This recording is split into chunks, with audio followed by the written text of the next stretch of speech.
Hyperbaric oxygen. We're gonna get into a bunch of pieces today, but what I want to say first is just, we have a functional medicine practice, we have functional neurologists, we have chiropractors, massage, acupuncture. We offer a lot of different services in our practice in New Jersey. But I was asked to come here today to talk about my favorite one, which is hyperbaric oxygen. And stories like that are the reason that I believe hyperbaric is so powerful.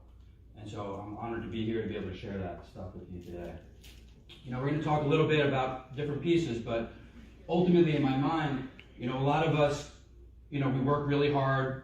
We put a lot of time and dedication into our practice, but we also try to find balance between our family lives, our practice lives, and so in my mind, part of hyperbaric is the amazing outcomes that it produces for the families and for the people who we get the chance to treat.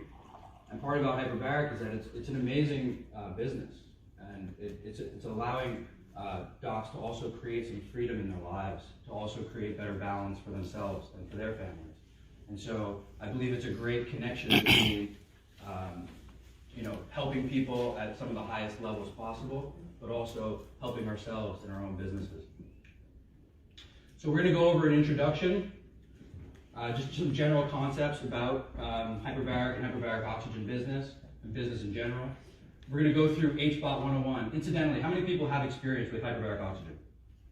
A little bit. How many people jumped in the chamber this weekend while we had it out there? Okay, cool. Great.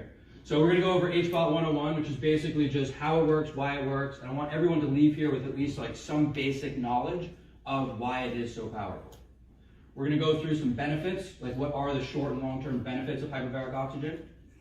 Also, what are the main conditions that people use it for, both on-label and off-label. And then we're going to talk about our business model, what we've done to really create a business around hyperbaric oxygen. Incidentally, at the end of that, if what you're hearing is something that resonates with you and something that really interests you, and then something that you might want to incorporate into your office, I'm going to invite you to have a chat with me maybe later today, and we can talk about how to start that process. Okay? So, introduction. How many people here have bought a piece of equipment and put it in their office, and they were like, you know what? This was the tool that I needed to finally get the results that I wanted. And then 6 months later, 8 months later, a year later, it's just sort of like hanging out, collecting dust somewhere in the corner of your office, right? I cannot be the only one. So, raise my hand. And I'll just be honest, to some degree, that was part of our story with hyperbaric initially. And now seeing what it's capable of, and now both in my office as far as a business, and seeing what it's capable of in terms of those outcomes, especially on these really tough cases, I'm making it part of our mission now to not let that happen. For people who really want to incorporate this into their office, it can't just be a tool that's collecting dust in the side of your treatment room. So, hyperbaric oxygen is very well researched at this point. Yes, we need more. We always need more. But there's a lot of really strong research to support a lot of the amazing things that it does. It's unusually safe and unusually effective. And the reason I say it that way is because when we have a therapy, we're weighing risk and reward, right? What are the risks? What are the benefits? And sometimes when we have a tool that's got enormous potential upside, it's also coming with some type of side effect or some issues that we have to balance. And that's really not the case with hyperbaric oxygen. Hyperbaric oxygen has this enormous ability to help in so many different ways, yet at the same time, it's unusually safe, it's non-invasive, and it really has very little, if any, side effects at all. And so we get this amazing upside, and we're not necessarily needing to balance that risk-reward equation. It's philosophically congruent, and we're going to talk about that in a little bit. But basically, I also believe that if we implement tools into our practice that are in alignment with our belief system, our ability to utilize that will be much higher. The chances that we're going to want to recommend it to people is going to be much greater. And so it's very important that as we implement tools into our office, that we feel like that is completely in alignment with what our goals are as practitioners. And I will tell you that for the most part, for the folks in this room that I know, and the ones that I've had a chance to meet this weekend, it's absolutely congruent with most of the people that I've had a chance to talk to. And then it's a great cross-referral, and people are looking for it. And what do I mean by that is, what we didn't know early on was that people were having trouble finding us. So we get these phone calls, be like, I've been looking for you for 2 or 3 years. Where have you been? When did you open? I was like, 11 years ago. Yeah. You know, so people were having trouble finding us, but people who are coming in for hyperbaric oxygen, they have some pretty serious health issues typically.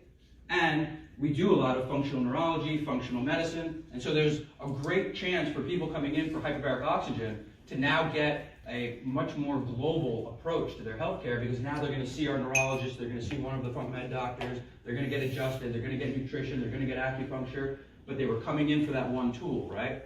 Likewise, the other way around. Someone's coming to us for funk med or funk neuro, but clearly they're going to need hyperbaric oxygen as part of that therapy. So ultimately, there's a great amount of cross-referral that goes on. And again, it shouldn't just be a tool in our office. The way that we've really figured out how to nail this down for people is that it's got to be its own business. It's got to be presented as if it's a clinic in your office, not just a tool that your office happens to offer. And there's a reason for that I'll cover later. So as we talk, we're going to go through, like I said, HBOT 101 and the benefits, and you're going to be like, wow, it does that? I had no idea it does that. And then you're going to start thinking, well, why isn't everybody using it? If it's that good, how come I haven't heard this much about it, and how come I'm not using it, or haven't heard that I need to be? And so I don't have a great answer for that, other than to say that I believe that people don't fully understand how easy it is to implement. I think that people believe that we have a picture of hyperbaric oxygen sometimes, and it's really what they do in a hospital. And that just seems like it's very overwhelming, and it's very difficult to get into. It's very expensive to get into, so I don't really know how to do that. I would also say that I think that the funding is limited. There's really not, pharma's not into this. There's not a lot of big name, there's not a lot of money to be made in air, honestly, right? So there's very limiting funding. And so the research has taken a very long time to be able to develop at the level that we have it now and continue to build on. So ultimately, it doesn't matter if you're a naturopath, an acupuncturist, a chiropractor, a medical doctor, if you've been in practice for 10 minutes or 30 years, it's something that you should consider once you learn and understand a little bit better, something you should consider as one of those adjunctive tools that really make a big difference in people's lives. And that's what we're going to cover today. So I don't know, I know this is a mix of group of people, so I just want to make sure, because chiropractors believe that the body heals itself, but I'm not sure if everybody in here really believes that. So I just want to show of hands, does the body heal itself? Yes. Okay. Good. They're all on the same page.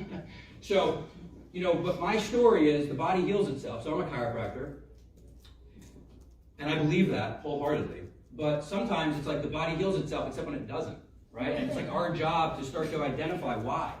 Why is this person stuck? What is stopping that body from doing what we know that it's supposed to be able to do?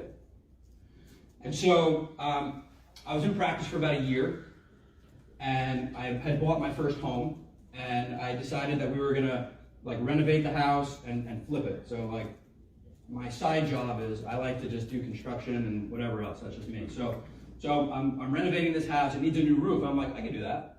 Never done that before. So I'm like, I'm going to put a new roof on this house. So I have a bad back before all this, by the way. So I'm a chiropractor because of my back experience as a child growing up and seeing a chiropractor. So I already have issues, and now I decide that it's a good idea that I'm going to start carrying squares of shingles up a ladder.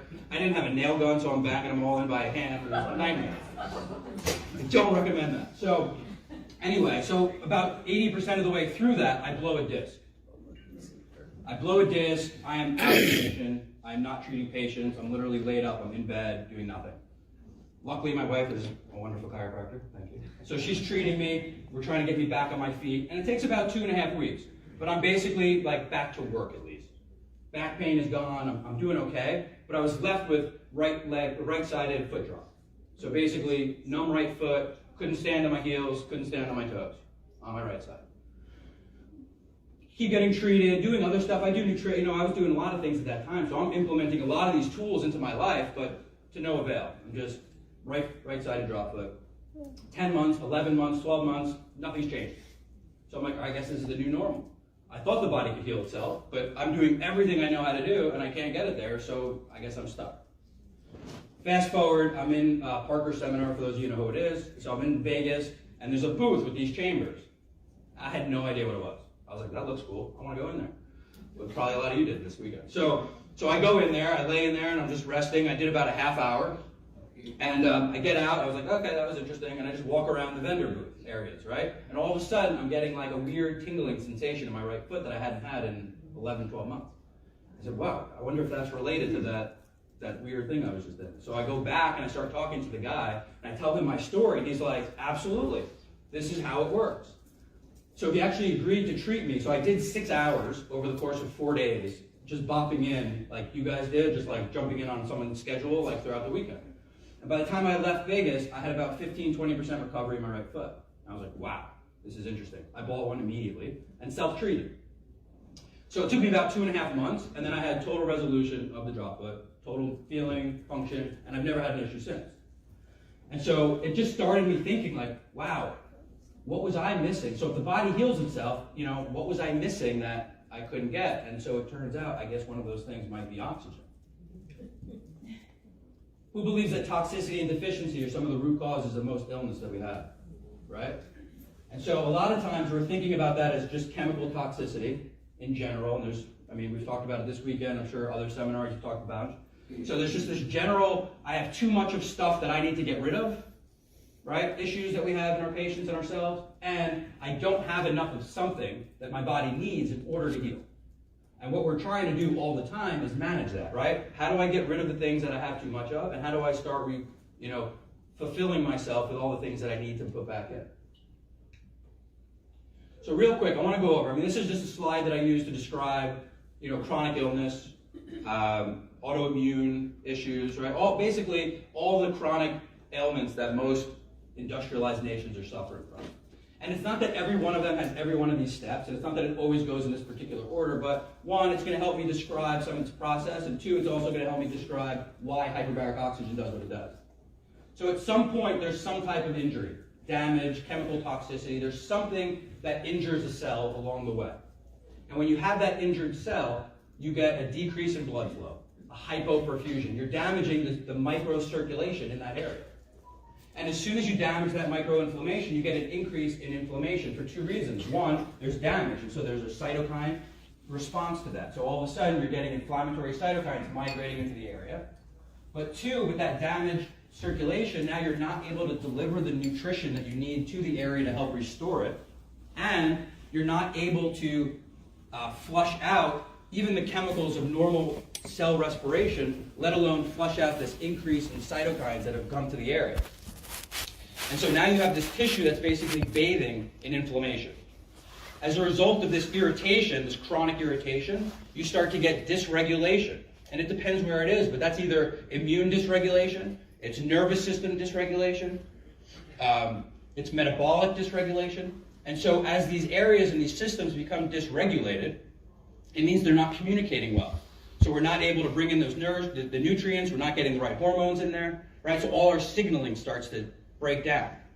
As a result, we're getting an increase in oxidative stress, an increase in reactive oxygen species, and then that starts to damage our cells. So it damages our epigenetics, it damages our genetics, it damages our mitochondria, it damages our cell membrane, and as a result, we lead to further tissue damage. As we get further tissue damage, again, that's going to start breaking down the circulatory system further, becoming more hypoxic, you see? And then that cycle continues. Beyond that, there may be times where we need to choose to mega dose oxygen because we have something wrong with us that we need more than that optimum range, daily optimum range, in order to heal something that's struggling, that's having a problem inside of our body. Okay? Now, the issue is that you could have systemic hypoxia, right? Emphysema, COPD. There's some sort of oxygenation issues in our body, so you're globally hypoxic. But more importantly, you could be locally hypoxic. And that's the really important piece to understand. If you had inflammatory bowel disease, if you had a TBI concussion, if you have MS, if you have, the list goes on, autism, cancer, you could be locally hypoxic. And the reason that that's so important is because if you had any one of those conditions, and I put a pulse oximeter on your finger, you're still 100% saturated. So you're still getting all the oxygen you could possibly get, yet you still have this area of local hypoxia. And if you ever wanted to get down and actually treat that area, you're going to need to megadose oxygen. That's the whole principle here. The issue is if you're already 100% oxygenated, how could you possibly go beyond that? And the only answer is hyperbaric oxygen. Through pressure, we're able to absorb, God bless. Through pressure, we're able to absorb more oxygen than you and I can in this room the way we are now. How does it work? I'm sure you guys all remember Boyle's Law and Henry's Law from chemistry class, but I'm just going to go over it quick in case you forgot. So Boyle's Law basically says, if I have a gas and I put pressure on that gas, I can decrease the volume that that gas takes up. And then Henry's Law says, as I compress that gas and I decrease its volume, I can now dissolve more of that gas into a liquid. The simplest example would be like a can of seltzer. Right? That's carbon dioxide. We take carbon dioxide and we smush it. So we take this much carbon dioxide and we can smush it into a can this big. And as a result of smushing it into that small space, I can dissolve that carbon dioxide directly into the water, making seltzer. Okay? In hyperbaric, what that means is we're going to take oxygen or air, a lot of it, and we're going to smush it down into the size of a chamber. And with a person in there, because of that pressure, we can now dissolve oxygen directly into fluid, which for us is directly into the plasma of our blood and directly into our tissues. And so really what we're doing, if we're bypassing the red blood cell carrying capacity completely. If you're 98% saturated and you're in a chamber, you're definitely 100%. But that's easy. Really what we're doing is we're going well beyond that and literally dissolving oxygen directly into the plasma, increasing oxygenation anywhere from 20 to 50%, depending on the setup. And now all of a sudden, that's a mega dose of oxygen that your body's now able to utilize however it needs to, for whatever is wrong. This is just a quick graphic just to explain. I mean, the solid white part of that graph is just to show there's a hyperbaric treated and a non-hyperbaric treated group of people. And they're just showing you that the red blood cell carrying capacity, which is basically the white box on both sides, is equal to whether you were treated or not. Of course it is, because we're all about 100% saturated. But that the hyperbaric oxygen group, that's that hash line, that's the increased amount of arterial oxygen that was able to be absorbed because of the pressurized environment. So oxygen affects our tissues in 3 different ways. One is that you're dissolving free-floating oxygen. This is unbound. So this isn't bound to your red blood cells. This is just free-floating oxygen inside the liquid of your blood that's able to basically go throughout your whole body and do whatever it needs to do. Next is that when there is damage to the circulatory system, we all know that basically red blood cells are carrying oxygen, and red blood cells need to go into a capillary, line up single file, right? And when they line up single file, that's where gas exchange occurs. That's where we can dump oxygen into the tissue, we collect carbon dioxide, and the cycle continues. But if there's damage to the microcirculation, those red blood cells can't get through. And if the red blood cells can't get through, oxygen can't get through. That's why I'm saying tissue damage leads to hypoxia. You understand? But now we have oxygen, we have the liquid of our blood is now saturated with oxygen. And if there's damage to the capillary system, the liquid can still get through. And so if the liquid can still get through, now we're delivering oxygen to a previously hypoxic tissue. And now we can start a healing response. Beyond that, if that wasn't amazing enough, we also dissipate oxygen once we leave the pressurized environment. I'm going to use that seltzer as another example. So when you crack the can of seltzer, right, there's this huge gas release. And then if we took that can of seltzer and we poured it in the first glass on the right, we'd have all these bubbles in the water, right? And then if we let it sit throughout the course of the day, you could just watch those bubbles dissipating out of the glass until it's basically just water again. So that's what happens to our body in hyperbaric. In the pressurized environment, we're absorbing all this extra oxygen. And then we leave that environment, we come back to normal atmospheric pressure. And as we come back to normal atmospheric pressure, the extra oxygen just starts dissipating out of our body. But it's not like it's dissipating and it's inert and it's not useful. It's dissipating and it's interacting with your entire body as that's happening. And the reason that that's important is because now they're studying it to say, listen, there's a certain distance under normal physiologic atmospheric pressure, there's a certain distance that oxygen can leave a capillary and interact with tissue. But as a result of this dissipation effect, we're able to reach 4 times further that distance. And so while the body is healing and there is this damaged tissue, the distance that we're able to affect is now 4 times further away from that initial capillary. So our ability to surround some damaged tissue with excess oxygen for healing is now enormous. All right, we covered that. Body is self-healing. Toxicity and deficiency are the root cause. I want to know about this, because this is me, and I want to know if I'm in good company here. I get pretty good results in my office. I think you probably do too. And while I celebrate that often, I try to, I have patients who I'm just like stuck. I'm like, God, why won't this person get better? And although I have so many patients that might be doing well, I can't break my focus on like the 2 or 3 that I'm just not making the dent that I wish that I was. Are you guys like that? So I bought the chamber, I self-treated, I got better, I was like, this is amazing. So now my next thought was, what else does this thing do? I literally still at that time knew nothing about hyperbaric oxygen. So I was like, well, it helped heal my nervous system, maybe it'll help other people's nervous system. My stepdad has MS. So I was like, I'm gonna make this guy go in there and see what happens. So, patient 1, patient 2, right? So he ends up doing 40 dives in 40 days. So an hour a day, 40 days in a row. And the changes were extraordinary. Mental clarity, more energy, sleeping better. He loses the swelling in his feet. He couldn't feel anything from his knees down. He gets full feeling back in both feet. He starts walking stairs, climbing ladders. And this was all in the process of these just 40 days. And so all of a sudden, I'm seeing this guy who, for the last 10 years, has slowly been deteriorating. In the span of a little over a month, starting to get all this function back. And I was like, wow.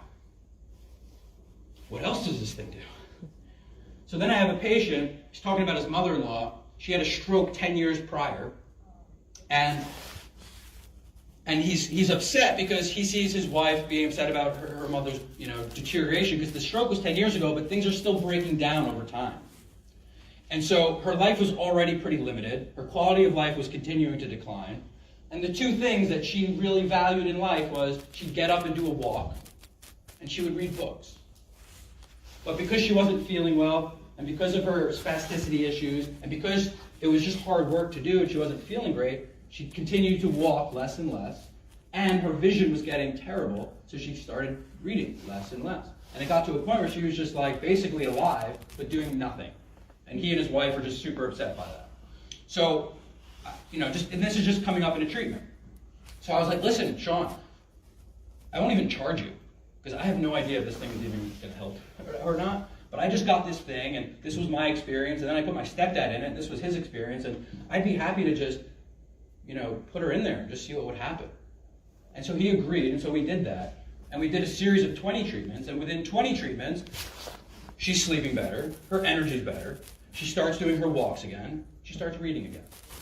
And I'm like, what the hell? Like, how is this happening? This thing is really amazing.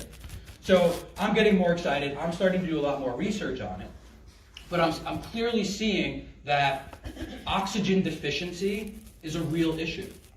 And replacing that is an amazing component of getting some of these really tough cases better.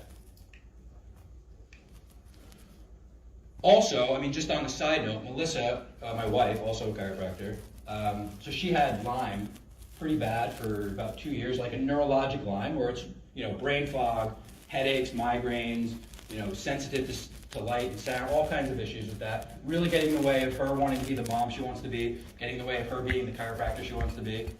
And in this case, it wasn't like we only did hyperbaric. We were combining a lot of different therapies, and thankfully she's doing great now. But she, and you could ask her about it, she attributes a dramatic effect that she had from hyperbaric oxygen in terms of healing a lot of those neurologic symptoms. And so, and we'll talk about why that is. We're going to talk about why hyperbaric influences stroke and MS and Lyme disease, because understanding the physiology behind that will allow you to have some confidence in using that to treat. At the time where I was just experimenting with this, I wasn't sure. And I was willing to share that with some people who I really felt like they might need it, and now I don't hesitate for a second because it's that powerful. So hyperbaric oxygen helped me to eliminate some of that toxicity and replace our deficiencies, and like I said, it's something we use with a lot of our pretty tough cases. So what does hyperbaric oxygen actually do inside of our body? Short term, increases superoxide dismutase. It's one of the most important antioxidants that we have. It balances the oxidative reactive oxygen species in our body. So we need oxidation as a signal also to heal. So it's not like we don't want that. It's just that we need that to be in a relative balance where it's enough to signal healing and not too much to hurt us. It creates energy balance, vasoconstriction, but increased oxygenation at the same time.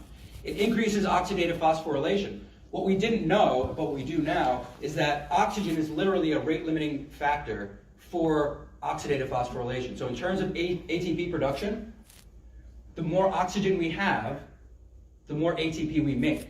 We didn't know that because everybody's already 100% oxygenated, so we don't really study that impact. But over the last few years, now they're looking at that. Obviously, a decrease in inflammation because it decreases inflammatory cytokines, and then increased perfusion, increased oxygenation. More importantly, the long-term benefits are where the magic is. The long-term benefits, we get immune system regulation because it's a stimulant for our white blood cells. It's also, if you think of the microbiome, most of our probiotics, the good guys that we want to keep, they're aerobes. They need oxygen to live and to thrive. And most of our pathogens are anaerobes. And so basically, hyperbaric oxygen acts like a natural antibiotic to kill most of our pathogens because they can't live in that high oxygen environment. We know now that it basically stimulates 8,101 genes. Dr. Harch, who basically does a lot of research for hyperbaric, has identified 8,101 genes that are influenced through pressure and oxygen that have massive positive effects on our overall health. We increase mitochondrial density. So as a result of being exposed to increased oxygen over long periods of time, the body says, hey, I can't waste this.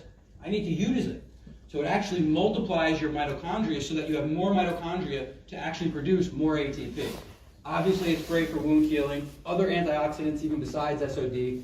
Angiogenesis, in that it starts to increase our blood, literally builds new blood vessels to help heal the area that's been hypoxic. So if we had micro damage to the vascular system, we're going to short term deliver more oxygen right off the bat because of the diffused oxygen.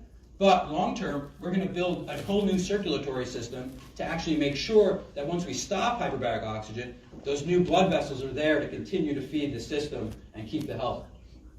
Stem cell release, long term you get 8 times stem cell release both in our brain and nervous system as well as from our bone marrow. So the healing effect obviously from that is enormous. And again, like I said, it helps to kill anaerobic infections.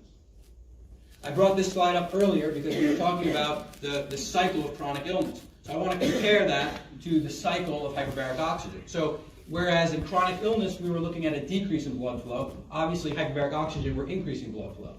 Where we were talking about increased inflammation and increased cytokines, we're talking about a decrease of inflammation and a healing response. Where we were talking about metabolic and immune and neurologic dysregulation because of all that inflammation, we're talking about mitochondrial increases in density and efficiency. We're talking about microbiome balance because we're feeding our probiotics while we're basically starting to kill our anaerobes.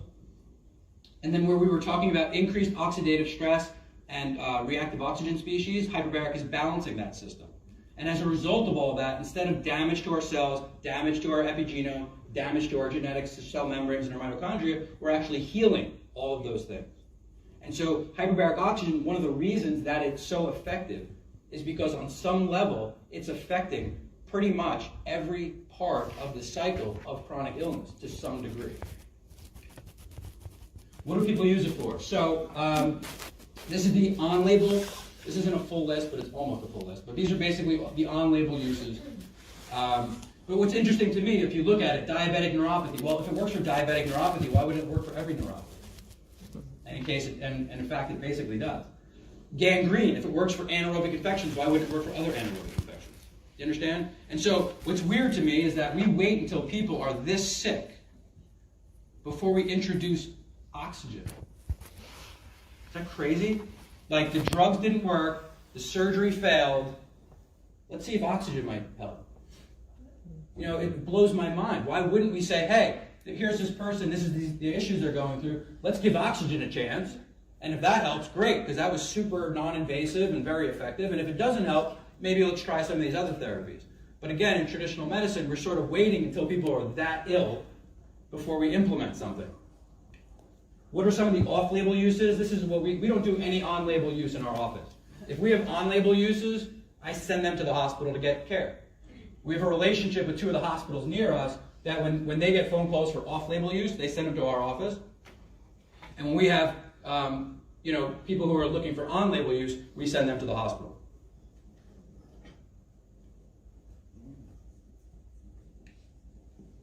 What else does it do? Well, let's get out of condition treating for a minute and let's just talk about athletic performance and wellness. Again, think of how much time, money, and effort is spent on athletes figuring out ways to get better, figuring out ways how to blood dope, and then not get caught. And why do we blood dope? We blood dope so we can increase our oxygen, really. So why not use a tool that basically increases your oxygen, is safe, is effective, and is legal? So what effect does increased oxygen have on the athlete? Improved healing, improved recovery, improved endurance, improved performance. It's an amazing tool. It's like the most obvious use, but it still hasn't kind of got that traction yet. And what about just general wellness? I look at the aging process as chronic wounds, small wounds over long periods of time that just aren't healing properly. When you're 6, those little wounds, they heal pretty quick. And when you're not 6, they heal a little slower. And so why not deliver on some ongoing basis a little extra oxygen once in a while? Improve circulation, reduce the general inflammation, get some healing in your nerves, in your immune system, in your gut. Start to get some improved metabolic function. Up-regulate your ATP production. Why wouldn't we want to do that? And again, it's not something we use alone.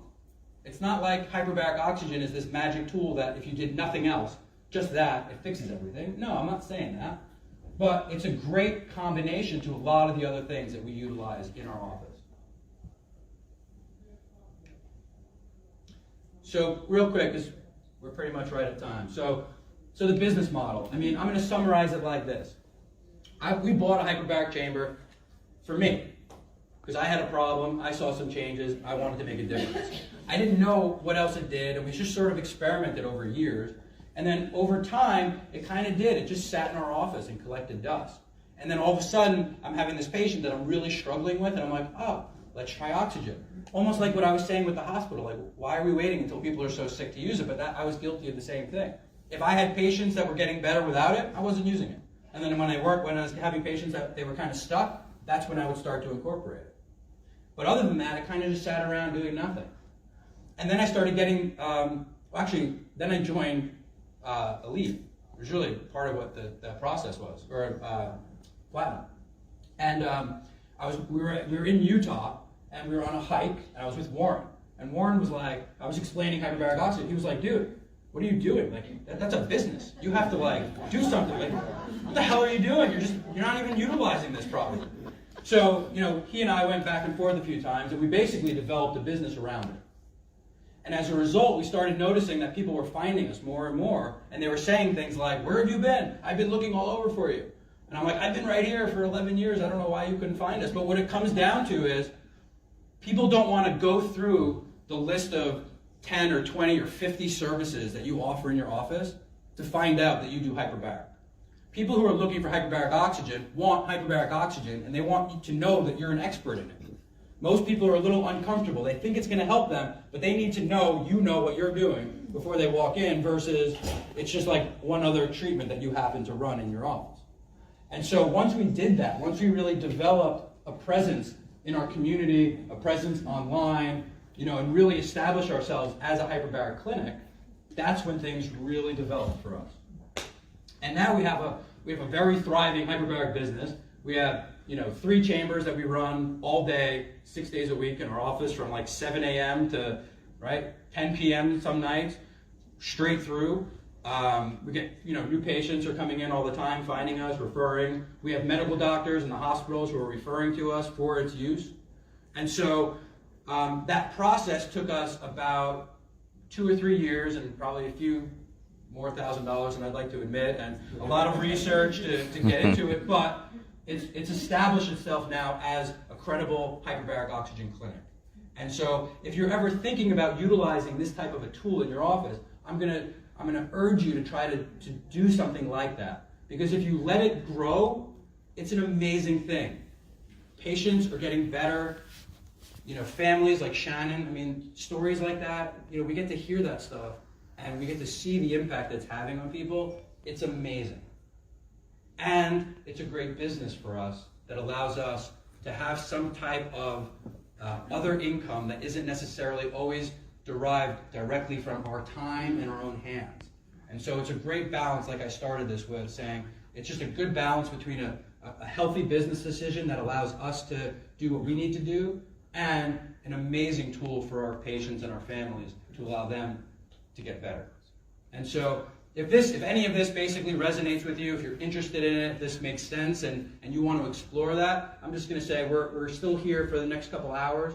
I'd love to talk to you. I can tell you more about what that looks like and how that is. And so I would just say stop by and ask us some questions. That's all I really have, but if there are questions and everyone wants to stay for a few minutes, I'm happy to answer a few questions. And the pressure's a little less high. As you go down these pictures, you're basically going down in risk, you're going down in cost, you're going down in regulation, and it's becoming an easier setup and still very effective. It just depends on, you know, what the goals are, what kind of people you're treating, you know, that kind of stuff. Did that answer?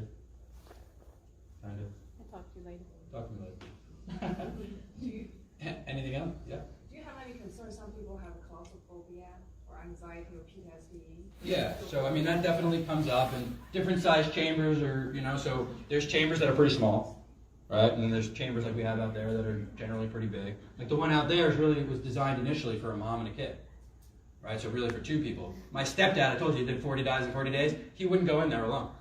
My mom had to go in there 40 days for 40 dies. So him and my mom are cozying up and doing that every day for 40 days. So, you know, so it's possible to do that. You know, we take it slow with people who are like super claustrophobic. In 11 years, I think I've had 2 people come and they were just like, no, I cannot do that. Everybody else, we have figured out a way slowly to get them used to it and prepared for it. And once you're in there, it's actually very roomy. So people are pretty comfortable. Yes? Are you having any success with the healing of the lung tissue for patients with emphysema? So we actually, that's one thing we don't get a lot of. So I can only say it makes just a lot, you know what I mean? It's, again, you're giving the body the fuel to heal. So that's not a condition that we have a lot of experience with, just to be honest. Yeah.